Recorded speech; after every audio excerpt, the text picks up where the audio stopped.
Welcome back. IMF का हुकूमत से पेट्रोल पर 18% सेल्स टैक्स लगाने का मुतालबा। पेट्रोल समेत तमाम अशिया पर सेल्स टैक्स की छूट खत्म की जाए। IMF की जानिब से यह मुतालबा किया गया है। हुकूमत पेट्रोल पर 60 रुपए लेवी के साथ सेल्स टैक्स भी लगाए। सेल्स टैक्स की छूट खत्म करके टैक्स आमदनी बढ़ाई जाए। IMF का हुकूमत से पेट्रोल पर 18% सेल्स टैक्स लगाने का मुतालबा। पेट्रोल समेत तमाम अशिया पर सेल्स टैक्स की छूट खत्म की जाए। IMF की जानिब से यह भी कहा गया कि हुकूमत पेट्रोल पर 60 रुपए लेवी के साथ सेल्स टैक्स भी लगाए। सेल्स टैक्स की छूट खत्म करके टैक्स आमदनी को बढ़ाया जाए। IMF का हुकूमत से पेट्रोल पर 18% सेल्स टैक्स लगाने का मुतालबा। हुकूमत पेट्रोल पर 60 रुपए लेवी के साथ सेल्स टैक्स भी लगाए। बिजली सारिफीन पर 967 अरब का एक और इजाफी बोझ डालने की तैयारी। सारिफीन पर 967 अरब रुपए का एक और इजाफी बोझ डालने की दरख्वास्तें नेपरा को मौसूल हो गई हैं। दरखास्तें आइंदा वाली साल के लिए 6 बिजली तकसीमकार कंपनीज ने जमा करवाई हैं। नेपरा की जानिब से बिजली तकसीमकार कंपनीज की दरखास्तों पर समाअत 2 अप्रैल को होगी।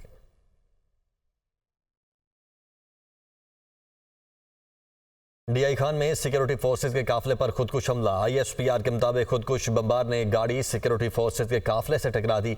धमाके में नायब सूबेदार यासिर शकील और सिपाही ताहिर नवीद शहीद हुए। सिक्योरिटी फोर्सेज दहशतगर्दी के खात्मे के लिए पुरअज़्म हैं। हमारे बहादुर सिपाहियों की ऐसी कुर्बानियां हमारे अज़्म को मजीद मजबूत करती हैं। ISPR के मुताबिक बुज़दिलाना हमले के जिम्मेदारों को इंसाफ के कटहरे में लाया जाएगा। DI खान में सिक्योरिटी फोर्सेज के काफिले पर खुदकुश हमला हुआ। खुदकुश बमबार ने गाड़ी सिक्योरिटी फोर्सेज के काफिले से टकरा दी, जिसके नतीजे में नायब सूबेदार यासिर शकील और सिपाही ताहिर नवीद शहीद हो गए। ISPR के मुताबिक सिक्योरिटी फोर्सेज दहशतगर्दी के खात्मे के लिए पुरअज़्म है और ISPR का मजीद कहना था कि हमारे बहादुर सिपाहियों की ऐसी कुर्बानियाँ हमारे अज़्म को मजीद मजबूत करती हैं। और नाज़रीन, आगे बढ़ते को बताएं कि स्पीकर पंजाब असम्बली मलिक मोहम्मद अहमद खान ने कहा है कि डोनाल्ड लू का साइफर को झूठ कहना कौन सी नई बात है। साइफर इल्ज़ाम किसी भी मयार पर पूरा नहीं उतरता। हुकूमत, अदालत, आजम खान सब साइफर को गलत करार दे चुके हैं। बानी PTI ने झूठ बोलकर पाकिस्तान को नुकसान पहुंचाया। जेब से जाली खत लहराना सब सियासी रंग था। इंतखाबी धांधली के इल्जामात में कोई हकीकत नहीं। PTI ने 25 पिटिशंस दायर की। जो मवाद सामने आया उसे धांधली नहीं, बेज़ाब्ती कहा जा सकता है। वो लाहौर में मीडिया से गुफ्तगू कर रहे थे। मजीद क्या कहा, आइए देखते हैं। ये कौन सी नई बात है? डोनाल्ड लू की स्टेटमेंट, इस पर गवर्नमेंट कह चुकी है, कोर्ट्स कह चुकी हैं, प्रोनाउंसमेंट आ चुकी है, जुडिशल ऑर्डर्स आ चुके हैं, इस पर स्टेटमेंट्स आ चुकी हैं, इस पर उनके एड की जो उनके अपना आजम खान उनकी स्टेटमेंट्स आ चुकी हैं। वो जेब से खत लहराना, जाली सफेद कागज लहराना, वो साइफर है कहाँ पर, ये भी आज तक तो ये एक मुकम्मल तौर पे झूठ था। जिस तरह से पाकिस्तान की मईशत, जिस तरह से पाकिस्तान की सियासत, जिस तरह से पाकिस्तान की रियासत, अदालत, हर चीज को खराब किया गया। 25 से ज्यादा इनकी पिटिशंस नहीं है, 25, और मैंने उन 25 पिटिशंस का मटेरियल देखा है। इसको रिगिंग नहीं कहा जा सकता, इसको इर्रेगुलरिटी कहा जा सकता है। वज़ीर आला खैबर पख्तूनख्वा अलीमीन गंडापुर ने कहा, डोनाल्ड लू ने झूठा बयान दिया, उस पर असद मुजीद को बुलाया जाना चाहिए। अगर साइफर नहीं था तो फिर बानी PTI को गलत सजा हुई। मैंडेट चोरी हुआ है, हुकूमत गैर आईनी है। चोरी के मैंडेट वाली हुकूमत क्या डिलीवर करेगी? उन्होंने मजीद क्या कहा, आइए सुनते हैं। अब डोनाल्ड लू ने जो वहाँ पे बात की है, एक झूठा बयान से दे के उससे इनकार कर दिया, तो मेरे ख्याल में असद मजीद साहब को बुलाया जाए, इसको बुला के पूछा जाए कि जो बातचीत थी, अगर ये बातचीत नहीं हुई थी तो साइफर भेजा किसे था? ये तो एक बहुत बड़ा सवाल निशान बन रहा है। अगर वो झूठ नहीं बोल रहा और सच बोल रहा है तो फिर वो साइफर था क्या? और जिस साइफर के अंदर इमरान खान साहब को इस वक्त सजा दी जा चुकी है, इल्लीगल सजा, तो अगर साइफर था ही नहीं तो सजा किस बात की? और अगर था तो फिर साजिश थी, और साजिश के ऊपर हमें बिल्कुल उस पर एहतजाज भी हम करते हैं और हम हक रखते हैं इस चीज़ का कि हम अपने मुल्क के अंदर किसी की मदाखलत भी बर्दाश्त नहीं करें।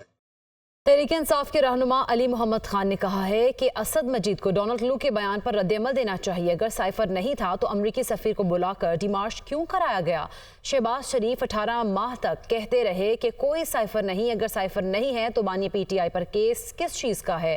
केस है तो झूठ क्यों बोला गया? इस पर हुकूमत पर आर्टिकल 62-63 लगना चाहिए। वो इस्लामाबाद में मीडिया से गुफ्तगू कर रहे थे। मजीद क्या कहा, ये देखते हैं।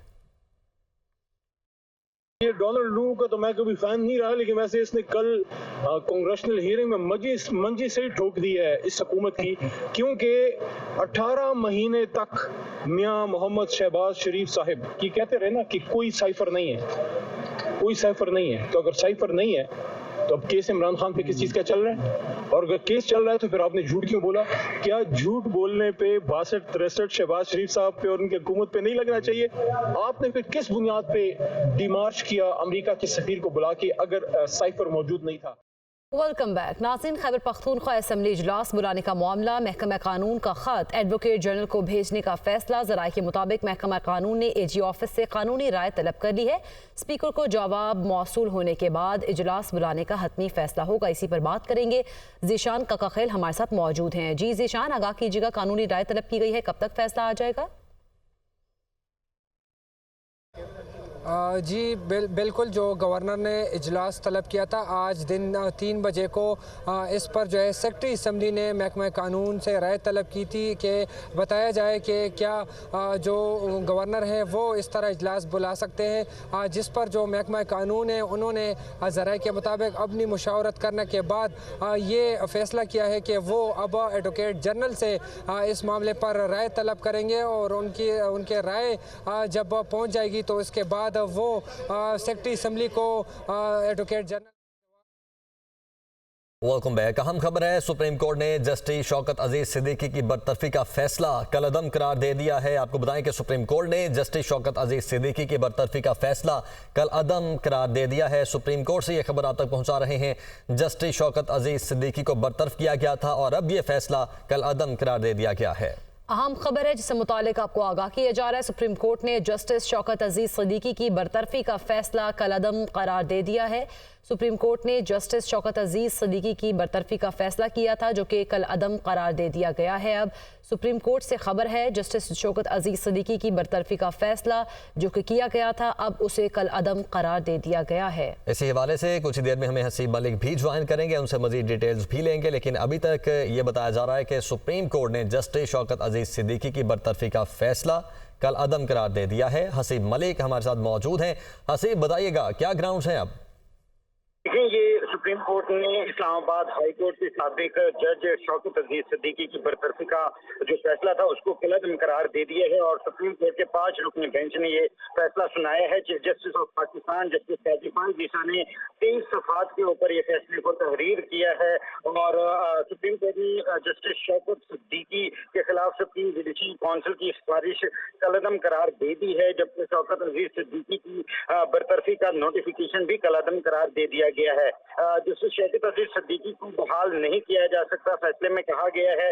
जबकि फैसला जो है वो उसमें कहा गया है कि सुप्रीम कोर्ट फैसले में ताखीर की वजह से जस्टिस शौकत अजीज सिद्दीकी 62 की उम्र में 62 की उम्र ज्यादा हो चुकी है और शौकत अजीज सिद्दीकी को रिटायर्ड जज जो है वो तस्वुर किया जाएगा, जबकि शौकत अजीज सिद्दीकी रिटायर्ड जज के तमाम मराहत और पेंशन के भी अहल होंगे, ये फैसले में कहा गया है। सुप्रीम कोर्ट के ये 5 रुकनी बेंच था जिसने 23 जनवरी को शौकत अजीज सिद्दीकी केस का फैसला महफूज किया था, जिसके ऊपर chief justice of Pakistan justice Qazi Isa ने 23 सफात के ऊपर जो तहरीरी फैसला था वो जारी किया है और तहरीरी फैसले में ये कहा गया है कि शौकत अजीज सिद्दीकी को जो है वो इस वक्त बहाल नहीं किया जा सकता, लेकिन फैसले में ये कहा गया है क्योंकि ताखीर की वजह से जस्टिस शौकत अजीज सिद्दीकी 62 साल की उम्र से ज्यादा की उम्र उनकी हो चुकी है, तो उनको रिटायर्ड जज के तौर पर तस्वुर किया जाएगा और शौकत अजीज सिद्दीकी को तमाम तर रिटायर्ड जज की जो मराहत हैं वो तमाम तर उनको और पेंशन जो है वो उनको